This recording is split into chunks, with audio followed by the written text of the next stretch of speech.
Kena Bridge of Spirits review. That's what we're talking about. What is up, dog? I mean, Sparkle Squad. I'm someone who hates watching reviews that have a whole bunch of spoilers, especially when all I want to know is, should I play or nay? See what I did there? This is a review of the first 30 minutes of Kena. So when you watch this review, nothing's gonna be spoiled. Do I want to play more after the 30 minutes I played? Should you buy it based on the first 30 minutes? We'll be looking at the story, the visuals, the combat, the feel, is it worth the price, and Jawny's important FAQ, frequently asked questions. That you will see at the end. It's basically like bonus questions of what you actually want to hear. That's why it says important in it. I should have called it VIP FAQ. Very important VIFAQ. VIFAQ. Very important frequently asked... No, wait. Jawny's very important frequently asked questions. Let's just get to the review. Everything here was recorded on my widescreen monitor during my playthrough. It changes nothing to the review. Just wanted to explain that thing in the corner. We're going to start with the obvious, which is visuals. I don't have to tell you much here because you can see for yourselves, but this game looks really, really good. Seriously, one of the first things I said while playing this game was, look at this Pixar animations.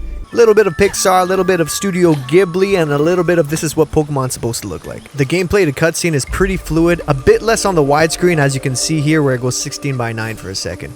I'm sure it'll be fixed in a patch. I know I'm nitpicking, and that's because I have to. Holy cannoli, the cutscenes are really inviting. They're like snippets from a movie. Makes you feel like you fell into their world. Like, whoa, what's up, Kena? They went for a specific style, and I think they nailed it. Nailed it! It's not revolutionary, but I can't say what would make it better. Everyone who looks at this game goes, look at these graphics! Oh my god, this is unbelievable. Would you look at that? It can get pretty dark looking, but at the same time, so darn cute! I give the visuals of Kena Bridge of Spirits a 2. Bless you. I mean 10 out of 10! It seems as the main story will be based on purifying the land, healing the spirits, restoring balance to the forest. Seriously, listen. I can heal these spirits and restore balance to the forest. And the rest so far is you find an evil spirit dude wearing a mask, he destroys the forest, you feel like you need to help him, he doesn't like spirit guides, so he doesn't like you. Truth be told, I ended up playing a little more than 30 minutes, and I was introduced to a really interesting side quest. It was good timing because it gave a little pizzazz before anything got boring. And obviously mixed with the visuals and the soundscape, I felt captivated again. Back to the story, the wooden masks, that word is so hard to say.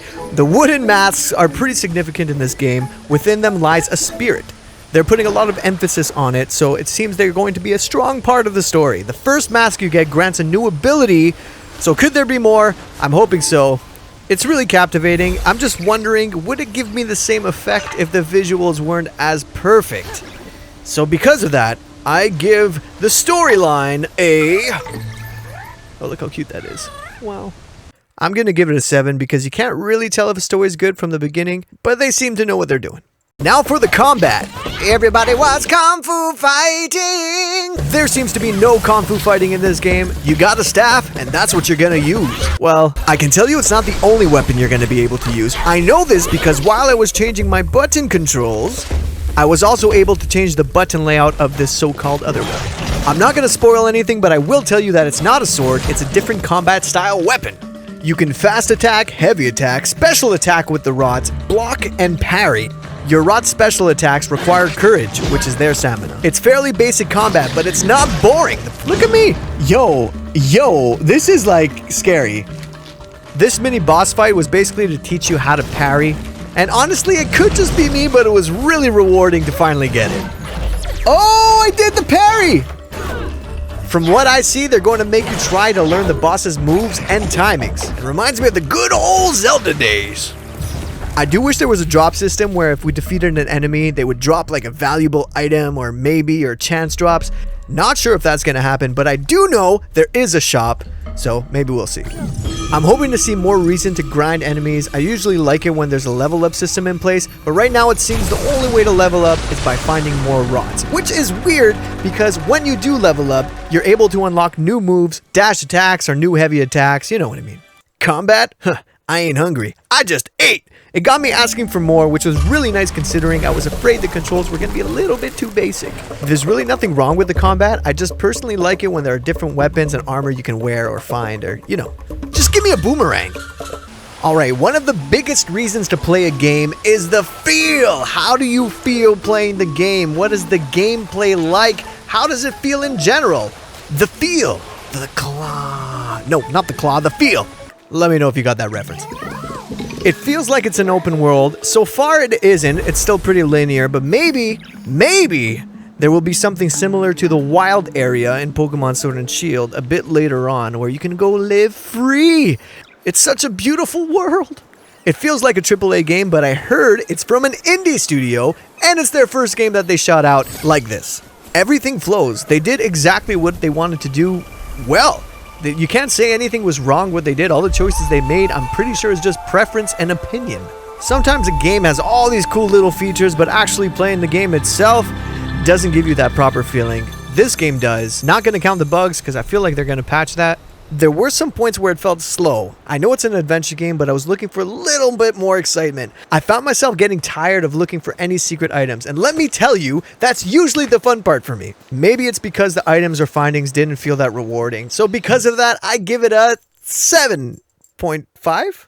I thought I was going to give it more, but the feel that we're talking about here is the drive of wanting to go play that game right when you wake up, Christmas morning. Look, it's there. It just doesn't scream, "Come play with me," like a new Donkey Kong 64 would. He's the leader of the bunch. You know him well. And now what you've been waiting for. The JIFA questions. Let's go. Question number 1, what did I want to happen? I always love when games have different clothes or gear that you can visually change on your character. You pick it up, you put it on, and sometimes it changes the gameplay. Like heavy armor, but you move slow, or light armor, and you move lightning fast. I know that if you buy the deluxe version of this game, it comes with a different staff and a different color Gobu. I mean Rot. Which, by the way, is not a spoiler because it tells you that when you're about to buy it. I know that's not what they were going for, but man, I gotta bring it back to Zelda again. When Link gets a new pair of boots, they change something, not just visually, it changes. Is it what I expected? The answer is yes, it's exactly what I expected. What I want to say by this is, if you think you're gonna like it by what it looks like, you're going to like it. Everything that it shows it does really well. I missed playing a modern adventure game. To me, as a Nintendo gamer, primarily all my life, it almost scratches that itch. Let me explain. Would I buy a console just for this game? Listen, I don't find the game is revolutionaryizing. Honestly, I don't think that's what they were going for either. I can't really get connected to Kenna. I found that a lot of game studios kind of gave up on the whole, let's revolutionize something, like getting a new Mario or a new Sonic. I'm trying to say that you get Nintendo for Mario, Pokemon, Xbox you get Halo, Sony you probably get Spider-Man. You don't get a console just to play Kenna Bridge of Spirits. Funny enough, the gameplay is so good so far that if the main character was like Urza from Fairy Tail, or Link, or Kirby, or any of that, I mean, you'd have to twist the story a bit, but then I probably would get the console for Luigi Bridge of Spirits. The answer is no. It won't be my favorite game, but I have a PC, I'll play it. Now for the final 2 questions. Straight to the point. To the sponsor of this, I'm kidding. Do I want to play more? The answer is, I really want to play more of this, so I will continue playing more of this. Is it worth $49.99 Canadian? Yes, it's not even a full price of a normal game. This is great. I rank this game so far a B+. Only because I'm not losing sleep to play this game right now, but may change when I play more of the game. Nonetheless, I always wanted to say that, it is definitely a play.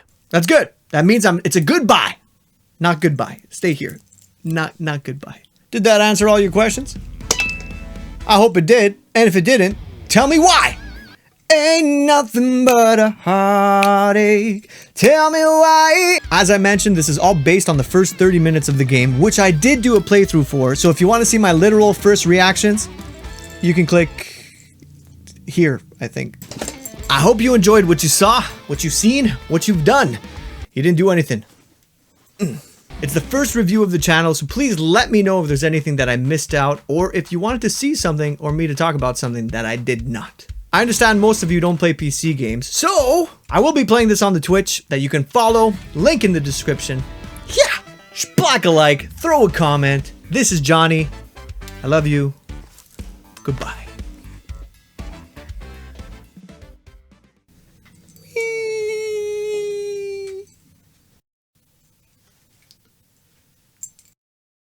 tell me why. I never want to hear you say I want it that way.